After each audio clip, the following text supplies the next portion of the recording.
October 6వ తేదీ 2025వ సంవత్సరం సోమవారం.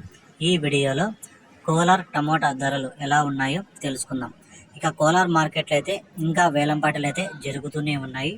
ఇప్పటి వరకు జరిగిన వేలంపాటల ప్రకారం ధరలు చూసుకుంటే ఇక్కడ 15 కేజీల బాక్సులు థర్డ్ క్వాలిటీలు 80 రూపాయల నుంచి 90, 100, 110, 120, 130 రూపాయల వరకు అయితే పలికాయి. రెండో రకం కాయలు 130 రూపాయల నుంచి ప్రారంభమై 150, 170, 190, 200, 220 రూపాయల వరకు అయితే పలికాయి. ఒకటో రకం కాయలు చూసుకుంటే 220 రూపాయల నుంచి ప్రారంభమై 250, 270, 300, 320 రూపాయల వరకు అయితే ఒకటో రకం కాయలు అయితే పలికాయి. కోలార్ మార్కెట్లో ఇప్పటి వరకు జరిగిన వేలంపాటల ప్రకారం 340 రూపాయలు టాప్ రేట్ అయితే పడింది. ఇంకా ఏమన్నా ధర పెరిగితే నెక్స్ట్ వీడియోలో అప్లోడ్ చేస్తాను. ఇంకా నిన్నటికంటే పోల్చుకుంటే ఈరోజు కోలార్ మార్కెట్లో పెద్దగా మార్పు లేదు. ఇంచుమించుగా నిన్న ధరలే వెళ్ళాయి కానీ పెద్దగా మార్పు లేదు.